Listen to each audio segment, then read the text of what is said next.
Let's bring in our senior White House correspondent, Garrett Hay. Garrett, of course, a lot of headlines here, but we should lead with Iran. What did we learn?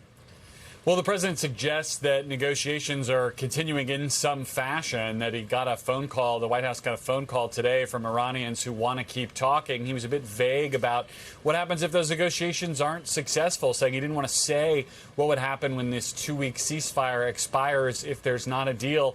One other note that I made from the president's comments, and he was talking about Iran's nuclear program. He talks about Iran's nuclear material. He describes it as nuclear dust. It's a phrase he uses to imply that it's all been destroyed, but says that either we will get it back through negotiations, or suggesting that if we'll get it back from them, or we'll take it. Zinkley, the process of going in to take nuclear material from Iran would be a major escalation if that's the route that the president wants to go down.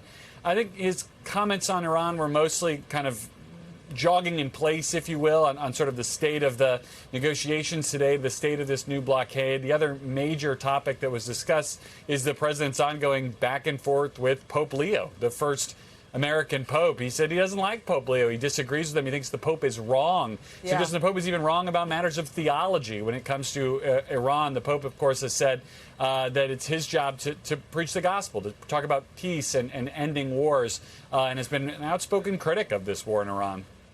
Yeah, Garrett, President Trump was expressly asked specifically about a post on Truth Social appearing to depict President Trump as Jesus. He was asked about whether or not he would apologize. What exactly did he say? I hope we can show the image because it's worth taking a look at. The president acknowledged that he indeed did post this image late last night, but that it's not a picture of him as Jesus or as a religious figure. He said he believed it was a picture of him as a doctor and that or someone from the Red Cross, and that he thought that was totally appropriate. He blamed any misinterpretation of that on the media. I'd encourage people to look up that image, which the White House has now taken down from the president's Truth Social account, but exists all over social media this morning.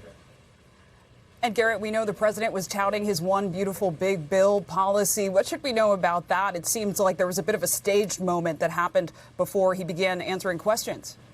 Yeah, I don't think DoorDash delivers to the Oval Office on a regular basis, Zinkley, but the pool got an opportunity to see a DoorDash delivery person there bringing some McDonald's to the president, who then tipped her to highlight the no tax on tips portion of the so-called One Big Beautiful bill. It's probably the single provision of that bill of which the president is most proud. He believes that it'll lead to essentially a real-life pay increase when taxes are taken into effect for millions of tipped workers all across the country. They're highlighting how it affected the life of that DoorDash delivery driver here in Washington, D.C. He's expected to travel out west later this week to continue to highlight that in states like Arizona and Nevada, where tipped workers are a big portion of the population.